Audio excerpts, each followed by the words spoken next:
Hello Aries, this is Inspire 2016 with your weekly tarot reading for the week commencing the 4th of August until the 11th of August 2025. The first card for you is representing, how do you feel about yourself? Your card is the Three of Swords. You might be feeling lonely, heartbreak, betrayal, separation and grief. By preparing for this difficult event, the emotional blow can be minimized or even prevented entirely. This is all about release. When you have suffered a major setback or loss, it is a good time to have a good cry, which is all part of the cleansing process. Expressing your sadness and letting it all out will then help you to move on to better times. However, it is also important that you continue to focus on the future path ahead. There can be a risk that you may become overly absorbed in the loss and the surrounding emotions that you lose sight of the need to just let go and move on. The loss becomes your focus rather than the recovery. It is time to accept the loss and then move forward with your life. That said, pain, sorrow and grief are often a necessity in the journey of life. Without pain, there would be no challenge and no lessons learned. Pain can be a great motivator because it encourages you to surmount obstacles and ultimately learn from your mistakes. Each challenge you encounter creates that initial pain, which is inevitably turned into an opportunity to grow stronger and to change the direction of your life as a result of the lessons learned. While the pain may cloud your vision for a certain period, it will eventually allow you to see clearly and to put the past behind you. Though life seems meaningless at the time, recovery can and will occur. It takes faith, self-love, forgiveness, and time. Count your blessings. The Three of Swords therefore serves as a reminder that if you can start to see pain as a learning opportunity, life will suddenly become less painful. You need to really get in touch with pain and sorrow. Challenges remain, but once they are no longer perceived as negative or bad, they lose a lot of their impact. This card is therefore encouraging you that you have the ability to conquer any pain that comes your way. Understand how the pain can help you grow. If someone has betrayed you and you do not think you can ever love again, challenge that belief. Do not be surprised when your heart emerges from darkness, capable of loving even more than before. The second card for you is representing, what do you want most right now? Your card is the Three of Wands. What do you want most right now is to expand your horizons, through study, travel, business enterprise, and learning. You need to become more aware of the opportunities that exist for you right now, as there may be more than you are aware of. To best see and take advantage of them, you must concentrate, cooperate, and remain open-minded. You may be more aware that your best opportunities lie outside of your current environment, so it is time to think big. Consider what you can do to open doors for yourself and create more development and self-exploration opportunities. It also signifies the changes and challenges that are up ahead and that are associated with expanding your horizons and entering new territories. Given the man in this card can see far ahead of himself, then you are likely to already be aware of the upcoming changes and challenges and can prepare for them ahead of time. Similarly, this card is also about embracing change and adopting a longer-term view. It indicates you are in a position of strength as you control what happens around you. Thus, this is a card of vision and foresight and looking for greater possibilities. You are being encouraged to become a visionary and to dream beyond your current limitations. Now is the time to accept your vision and be confident that you will achieve it. Move fearlessly into new areas. Given the expanse of the water in the card, the Three of Wands often depicts travel. This card encourages you to think big in terms of where you want to travel to and what you will discover along the way. This card sees you traveling over water to a faraway country, where you will then have the opportunity to fully develop yourself and learn many new things. I see this as a wonderful card of opportunity that encourages you to be bold and take this leap of faith to truly develop who you are. The third card for you is representing your fears. Your card is the Nine of Swords. You are full of fear, worry, anxiety, and not being able to sleep because your thoughts are running at 100 miles an hour. You are working yourself up and becoming incredibly stressed and anxious when, really, this does not have to be a complicated issue. You have a tendency to get very worked up about how bad a situation appears, losing sight of what it is really happening and what opportunities are available to you. What is needed here is for you to stop and objectively examine the reality of the situation. Bring yourself back to earth by uncovering your fears and anxieties and working to reduce the impact of those fears and anxieties on your life. Know that it is going to be okay, no matter what. Overall, your worry and despair may actually be causing you harm. The more you worry about something, the more likely it is you will manifest your worst nightmares. Do not let this nightmare become your reality. Take a deep breath and realize that life is not as bad as it seems and that the more you worry, the more harm you are doing to yourself. It is also possible that you have already worked through this period of worry and depression and are beginning to make a recovery. You may have recently come to the realization that it is not as bad as you had made it out to be, and you are beginning to relax and calm yourself about what was once a terrifying situation. You may also find that your dreams are very telling at this time. Use a dream journal to help you analyze what is happening at a subconscious level. The fourth card for you is representing what is going for you. Your card is the Four of Pentacles. You are very conservative about money and are not inclined to gamble in financial matters. You are very protective of what you have accumulated over time, and slowly and steadily you increase your net worth through saving money and safe investments.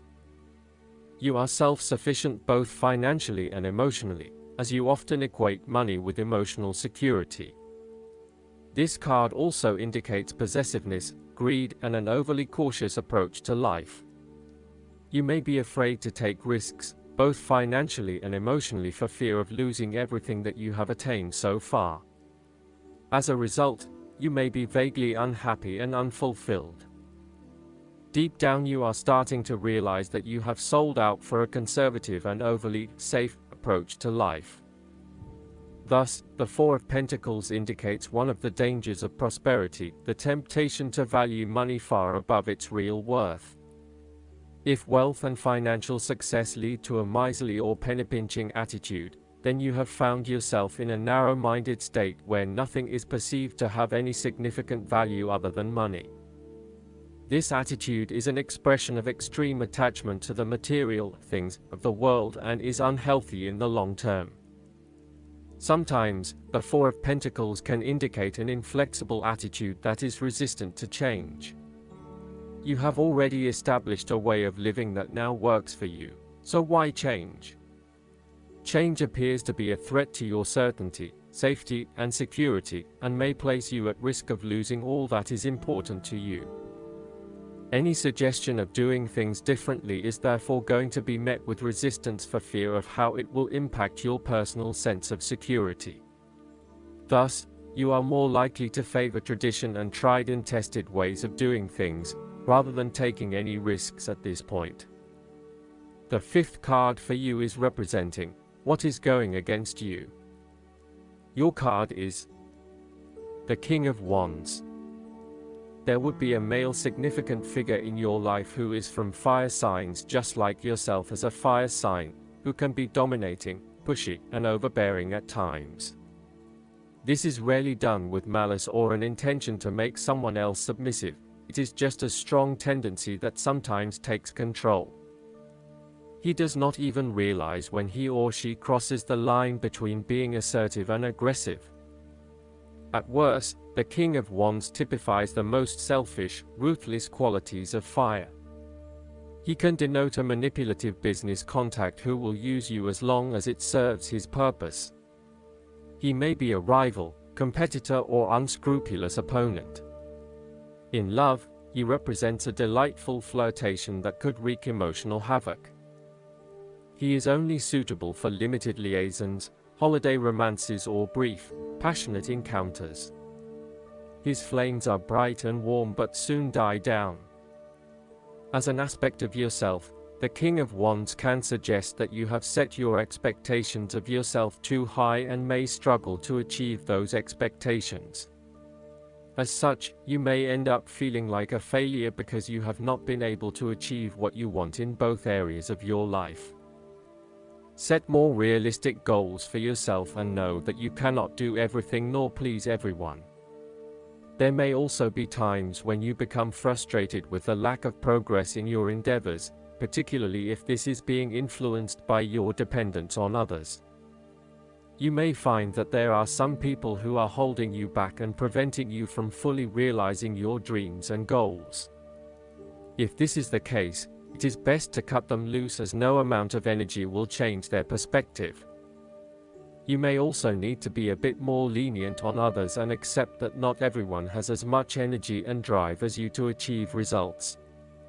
Accept what they have to offer and do not expect anything more. The last card for you is representing the likely outcome that you may have. Your card is the King of Swords. You will have clarity of mind and can perceive the truth right now, so you must take the lead with providing an objective point of view. You are well positioned to judge your situation appropriately and identify the limiting behaviors that are getting the way. This is a time when you need to leave emotions out of it and remain as objective and rational as possible. You may need to reason with others and be quite direct about what you are observing. You may be concerned that you are not being particularly caring or sympathetic, but at this point in time, this detachment is what is needed most. Similarly, the King of Swords encourages you to use your logic and intellect to navigate your path ahead. You will need to get to the heart of the matter, make firm and well-researched decisions, and ensure that you are firm but fair in your dealings with others. You need to be able to take any situation, look at it with total impartiality, and then come to a decision that is both fair and insightful. Oftentimes, the King of Swords represents a professional advisor, such as a solicitor or attorney, financial advisor, or taxation consultant. This advisor has a solid reputation and a vast amount of knowledge in his particular field, and will provide you with objective, well-researched advice about your own situation. He is completely impartial, and will draw upon his experience and his innate knowledge of the rules, systems, and structures that are in place. He may come across as detached or disinterested in your personal circumstances, unless it relates specifically to the type of advice he is giving you. This is so that he can provide only the most relevant and objective advice to you. He prides himself in his expertise and qualifications, and is likely to charge a high fee for his services. Last but not least, the guidance card for you is the Serpent. The Serpent's message is one of healing and of gaining knowledge. Whatever situation you're in right now is meant for this purpose. The Serpent also reminds you that knowledge is important. Perhaps it's time for you to read a book or take a class in order to gain more understanding of your inquiry, or you may need to ask questions of others who know and can help you. Ask the Serpent and you will be guided to the right answer easily and effortlessly. The Serpent heralds success if you follow his signal. The Serpent also lets you know that you may be suffering because there are aspects of yourself that are wounded and still need tending. Now is the time for this. Perhaps you need to rest, meditate, and allow the knowledge to come to consciousness. Or maybe you just need to sleep more. Another aspect of Serpent energy is that each time you experience a healing or learn new things, you may need to shed your skin to adopt a new one. But don't worry, the Serpent says that it's a necessary and beautiful thing. I hope that you enjoy everything, and if you like the reading, just please click subscribe and you will get instant notifications every time we publish a new video right to your YouTube. Thanks.